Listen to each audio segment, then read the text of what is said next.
Chapter 14. Mistakes. Small mistakes could turn into disasters. Funny little mistakes could snowball so that while you're still smiling at the humor, you could find yourself looking at death. In the city, if he made a mistake, usually there is a way to rectify it, make it all right. If he fell on his bike and sprained a leg, he could wait for it to heal. If he forgot something at the store, he could find another food in the refrigerator. Now it was different, and also quick, also incredibly quick. If he sprained a leg here, he might starve before he could get around again. If he missed while he was hunting, or if the fish moved away, he might starve. If he got sick, really sick, so he couldn't move, he might starve. Mistakes. Early in the new time, he had learned the most important thing, the truly vital knowledge that drives all creatures in the forest. Food is all. Food was simply everything.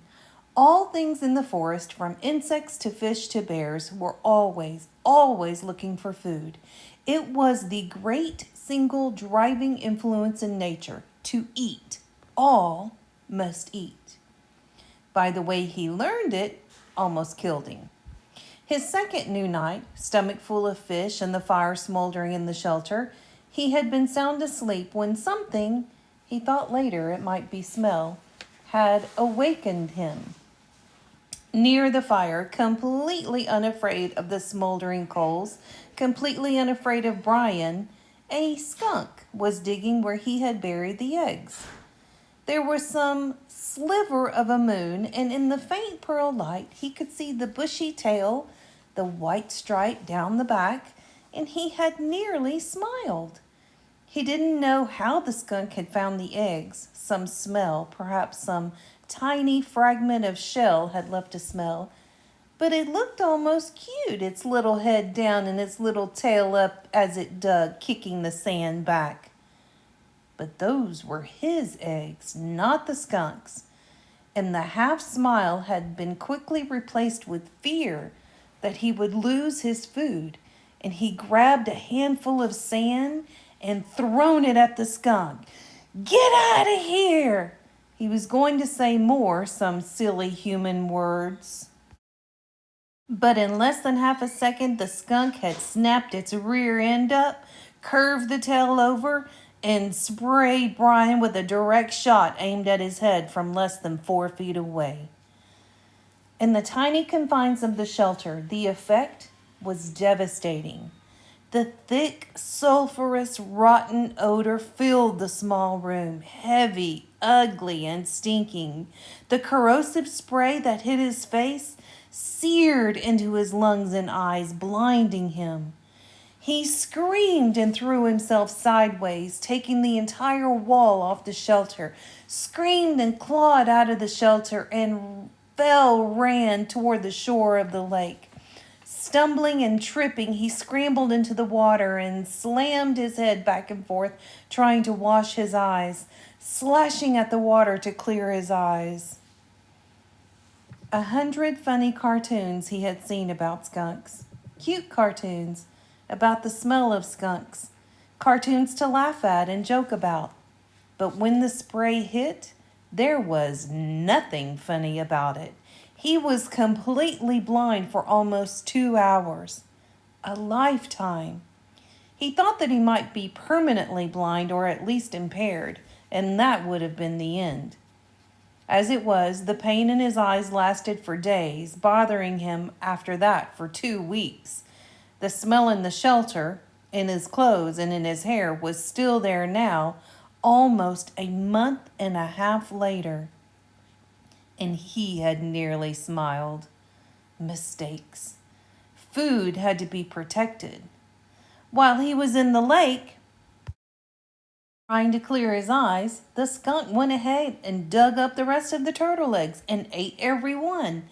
Licked all the shells clean, and couldn't have cared less that Brian was thrashing around in the water like a dying carp.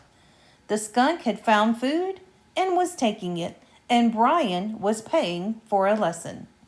Protect food and have a good shelter. Not just a shelter to keep the wind and rain out, but a shelter to protect, a shelter to make him safe. The day after the skunk, he set about making a good place to live. The basic idea had been good, the place for his shelter was right, but he just hadn't gone far enough. He'd been lazy. But now he knew the second most important thing about nature, what drives nature. Food was first, but the work for food went on and on. Nothing in nature was lazy. He had tried to take a shortcut and paid for it with his turtle eggs, which he had come to like more than chicken eggs from the store. They had been fuller somehow, had more depth to them. He set about improving his shelter by tearing it down. From dead pines up the hill, he brought down heavier logs and fastened several of them across the opening, wedging them at the top and burying the bottoms in the sand. Then he wove long branches in through them to make it truly tight wall, and still not satisfied, he took even thinner branches and wove those into the first weave. When he was at last finished, he could not find a place to put his fist through. It all held together like a very stiff woven basket. He judged the door opening to be the weakest spot, and here he took special time to weave a door of willows in so tight a mesh that no matter how a skunk tried, or porcupine, he thought, looking at the marks in his legs, it could not possibly get through. He had no hinges, but by arranging some cut-off limbs at the top in the right way, he had a method to hook the door in place. And when he was in, the door was hung, he felt relatively safe. A bear, something big, could still get in by tearing at it, but nothing small could bother him, and the weave of the structure still allowed the smoke to filter up through the top and out. All in all, it took him 3 days to make the shelter, stopping to shoot fish and eat as he went, bathing 4 times a day to try to get the smell from the skunk to leave. When his house was done, finally done right, he turned to the constant problem, food. It was all right to hunt and eat, or fish and eat, but what happened if he had to go a long time without food? What happened when the berries were gone and he got sick or hurt or, thinking of the skunk, laid up temporarily? He needed a way to store food, a place to store it, and he needed food to store. Mistakes. He tried to learn from the mistakes. He couldn't bury food again, couldn't leave it in the shelter because something like a bear could get at it right away. It had to be high, somehow high and safe. Above the door to the shelter, up the rock face about 10 feet, was a small ledge that could make a natural storage place. Unreachable to animals, except that it was unreachable to him as well. A ladder, of course. He needed a ladder. But he had no way to fashion one, nothing to hold the steps on, and that stopped him until he found a dead pine with many small branches still sticking out. Using the hatchet, he chopped the branches off so they stuck out 4 or 5 inches all up along the log.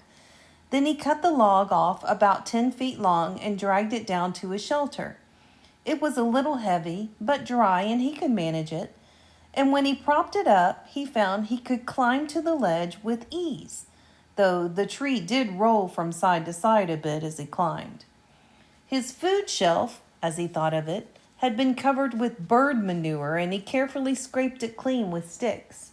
He had never seen birds there, but that was probably because the smoke from the fire went up right across the opening, and they didn't like smoke. Still, he had learned, and he took his time to weave a snug door for the small opening with green willows, cutting it so it jammed in tightly, and when he finished, he stood back and looked at the rock face, his shelter below, the food shelf above, and allowed a small bit of pride to come. Not bad, he had thought. Not bad for somebody who used to have trouble greasing the bearings on his bicycle. Not bad at all. Mistakes. He had made a good shelter and food shelf, but he had no food except for fish and the last of the berries. And the fish, as good as they still tasted then, were not something he could store. His mother had left some salmon out by mistake one time when they went on an overnight trip to Cape Hesner to visit relatives, and when they got back, the smell filled the whole house. There was no way to store fish. At least, he thought, no way to store them dead. But he looked at the weave of his structure and a thought came to him, and he moved down to the water. He had been putting the waste from the fish back in the water, and the food had attracted hundreds of new ones. I wonder. They seemed to come easily to the food, at least small ones. He had no trouble now shooting them and had even speared one with his old fish spear now that he knew to aim low. He could dangle something in his fingers and they came right up to it. It might be possible, he thought, might just be possible to trap them, make some kind of pond. To his right, at the base of the rock bluff, there were piles of smaller rocks that had fallen from the main chunk, splinters and hunks from double fist sides to some as large as his head. He spent an afternoon carrying rocks to the beach and making what amounted to be a large pen for holding live fish.